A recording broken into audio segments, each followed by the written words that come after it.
Hello আমার ভালোবাসার বন্ধুরা, কেমন আছো সবাই? আশা করি সবাই ভালো আছো। তোমাদের জন্য আরও একটা নতুন ভিডিও নিয়ে আসলাম। আজ তোমাদের শোনাবো বাড়ির মালিক তার বড় খেলোয়াড় আমার মাঠে নামিয়ে কিভাবে খেলা করেছিল সেই মজার ঘটনা। বন্ধুরা, ঘটনাটি শুরু করার আগে ছোট্ট একটি অনুরোধ, ভিডিওটি শুরু থেকে শেষ পর্যন্ত দেখুন। আশা করি অনেক মজা পাবেন। আর আমাকে ভালোবেসে থাকলে এখনই আমার চ্যানেলটি সাবস্ক্রাইব করে পাশে থাকা বেল বাটনটি বাজিয়ে দিয়ে আমার সাথেই থাকুন। বন্ধুরা, আমার নাম শাকিরা, বয়স 28 বছর। স্বামী আমাকে ছেড়ে চলে গেছে 2 কি 3 বছর হবে। তাই আমি একটা বাসায় কাজ করি। আমি যে বাসায় কাজ করি সেই বাসার মালিকের নাম সুব্রত। আমি তাকে দাদা বলে ডাকি। সুব্রত দাদার এক ছেলে ও এক মেয়ে আছে। জামাইয়ের সাথে মেয়ে বিদেশে থাকে আর ওখানেই সেটেল। আর কলকাতা শহরে নিজস্ব এক বিশাল বাড়িতে উনি একা একা থাকেন। সুব্রত দাদার ছেলেও পড়ালেখার জন্য বিদেশে থাকে। পরিবারে শুধু তার ড্রাইভার আর আমি এখন তার সঙ্গী। সুব্রত দাদার সারাদিন বাসায় একা থাকতে হয় আর উনি হাঁপিয়ে ওঠেন পত্রিকা পড়ে আর টিভি দেখে দেখে। মাঝে মাঝে এদিক ওদিক একটু ঘুরে বেড়ান আর বন্ধু বান্ধবদের বাসায় যান। বুড়ো হয়েছে, তাই এখন আর কেউ তাকে পাত্তা দেয় না। সুব্রত দাদা মাঝে মাঝে আমাকে খুব মেজাজ দেখাতো, কিন্তু সময়ের সাথে সাথে এখন মেনে নিয়েছে। বন্ধুরা, একদিন দুপুরে সুব্রত দাদার মাথাটা আমি খারাপ করে দিই। রান্নাঘরের পাশেই আমার থাকার ঘর। সুব্রত দাদা রান্নাঘর থেকে পানি আনতে গিয়ে আমার ঘরে উকি দেয়। এই সময় আমি ঘুমিয়েছিলাম। উকি দিয়ে সুব্রত দাদা আমাকে দেখতেই তার খেলোয়াড় লাফ দিয়ে উঠল। আমি তখন গভীরভাবে ঘুমাচ্ছিলাম, তাই কামিজের সামনের বোতামগুলো সব খোলা ছিল, যার ফলে একটা ডাবের অর্ধেকটা বেরিয়ে আসছে। ডাবগুলো বেশ বড়সড় আর বেশ আকর্ষণীয়। টিভিতে একটা ইংরেজি সিনেমা দেখার পর আবার আমার ডাবগুলো দেখে বেসামাল হয়ে গেল সুব্রত দাদা। এই বয়সে এমন হলেও কিছু করার নেই। কিন্তু এখন বুয়ার এই দৃশ্য দেখার পর মনে হচ্ছে সব শেষ হয়ে যায়নি, এখনো অনেক কিছু বাকি আছে। কাজের বুয়াটা খামোখা তার ডাব দেখে ঘুমাবে, আর আমি বুইরা বলে কিছু করব না, তা হতে পারে না। আস্তে আস্তে পা বাড়িয়ে গেল বুয়ার কাছে। হাত বাড়ালেই ধরতে পারে তার গাছের ডাব। ডাব ধরার জন্য সুব্রত দাদার মনটা ব্যাকুল হয়ে আছে। মাথার ভেতরে কেমন জানি কুটকুট করতে থাকে। বুড়োর খেলোয়াড় এর মধ্যেই বেশ শক্ত হয়ে গেছে, কিন্তু এই বুয়া যদি রাজি না হয় তাহলে ঝামেলা হয়ে যাবে। তাই সাহস হলো না, একটু ধৈর্য করতে হবে, অন্য পথ বের করতে হবে। জোর করে এসব করা ঠিক হবে না, জানাজানি হয়ে যাবে।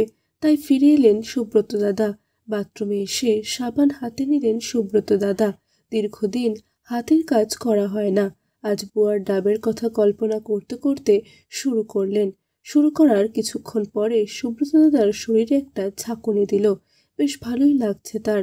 বহু বছর কোনো মাঠে তার খেলোয়াড় নামেনি, তাই একবার হয়ে যেতেই সুব্রত দাদার খেলোয়াড়টা শান্ত হয়ে গেল।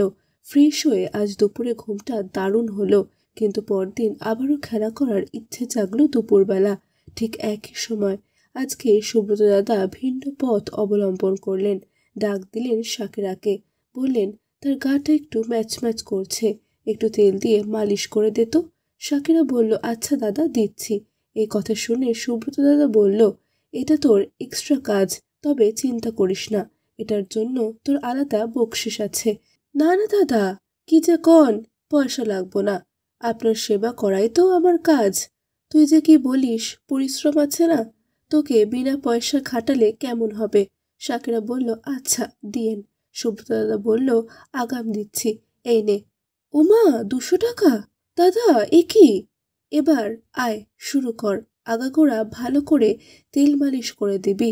বুড়া মানুষ বলে ফাঁকি দিবি না কিন্তু। না দাদা, ফাঁকি দিব কেন? শাকিরা সরিষার তেল হাতে নিয়ে পিঠের মধ্যে মালিশ করা শুরু করলো। পিঠ, হাত, ঘাড়, কাঁধের অংশ মালিশ করে পায়ের গোড়ায় মালিশ করা শুরু করলো। হাঁটুর নিচ পর্যন্ত তেল মালিশ করে আবার উপরে উঠল না। তাই সুব্রত দাদা বলল, এখানে লজ্জার কি আছে? শাকিরা বলল, আমার লজ্জা নাই, আপনার না লাগলে আমি সব জায়গায় দিতে পারি। বলে হেসে দিল। দে দে, এই বয়সে কি আর আছে লজ্জার, সবই তো গেছে। না দাদা, আপনার এখনো অনেক শক্তি আছে, আমি হাত দিয়েই বুঝতে পারছি। কষ কি? কোথায় বুঝলি? আচ্ছা, কোমরে পড়ে। তারপর সাকিরা আর লজ্জা না করে কোমরে তেল দিতে শুরু করলো। ওদিকে সুব্রত দাদা শক্ত হয়ে গেল, আর তার খুব খেলার ইচ্ছা করছে। তাই সুব্রত দাদা বলল, আজকে আমার কত লজ্জা লাগছে, তোকে দিয়ে মালিশ করাচ্ছি। বউ থাকলে তো তোকে কষ্ট দিতে হতো না। না দাদা, এ আর কি কষ্ট, আপনি কখনো দ্বিধা করবেন না। দ্বিধা না করে উপায় আছে? আমার সব ইচ্ছা তো তোকে বলতে পারি না। কি ইচ্ছা? আপনি এমন করবেন না তো। আপনি আমার মুরব্বি, আপনার যত ইচ্ছা আমাকে বলবেন। সুব্রত দাদার অবস্থা তখন চরমে। এই সুযোগ কাজে লাগানোর জন্য সুব্রত দাদা বলল, তোর বয়স কত সাকিরা?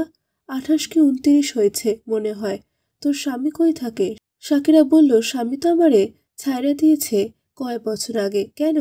আমার নাকি বাচ্চা হয় না, তাই সে অন্য জায়গায় বিয়ে করেছে আবার। সে তোর মাঠে ঠিক মতো খেলতে পারতো? কি যে বলেন দাদা, আমার মাঠে খেলে ফাটাইয়া দিত, কিন্তু হয় নাই, কি আর করার। আহারে, কয় বছর ধরে স্বামীর ভালোবাসা পাস না? এই তো 2 কি 3 বছর তো হবেই।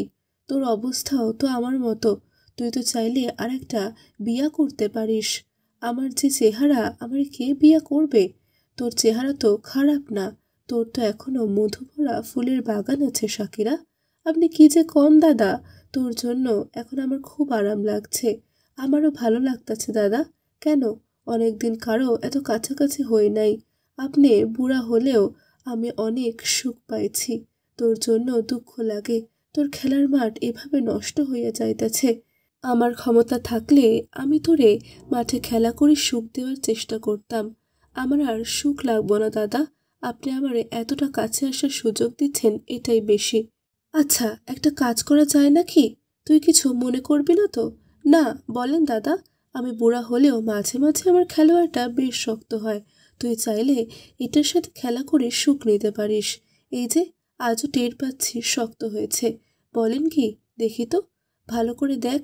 আমার তো বউ নাই বহু বছর, কিন্তু কেউ কি খবর নিয়েছে বউ ছাড়া এই বুড়ো মানুষটা কেমন আছে?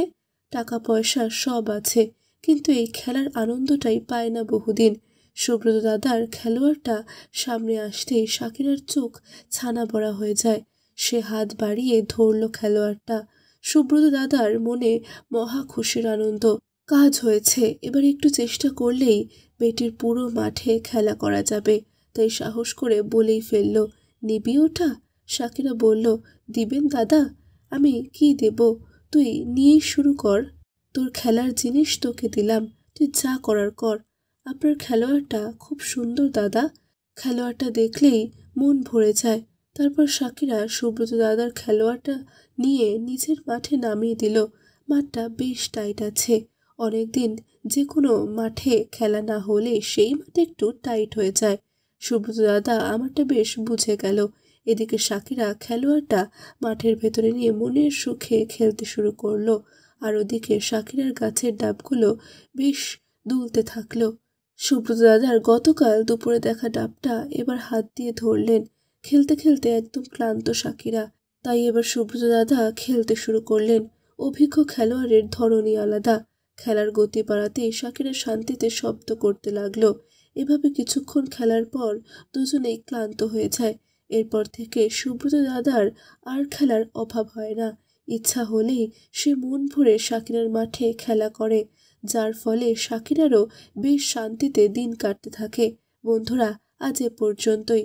এরকম সুন্দর সুন্দর সব ঘটনা শুনতে আর ভিডিও পেতে এখনই আমার চ্যানেলটি সাবস্ক্রাইব করে নাও। আর আমাকে ভালোবেসে থাকলে এখনই ভিডিওটিতে একটা লাইক ও শেয়ার দিয়ে দাও। আর হ্যাঁ, তোমার মনটা যদি ভালো থাকে তাহলে অবশ্যই কমেন্ট করে জানাও। বন্ধুরা, আগামী পর্বে কেমন গল্প শুনতে চাও সেটা জানাতে ভুলে যেও না কিন্তু। এতক্ষণ আমার সাথে থাকার জন্য তোমাদের অসংখ্য ধন্যবাদ। সবাই ভালো থাকো, সুস্থ থাকো।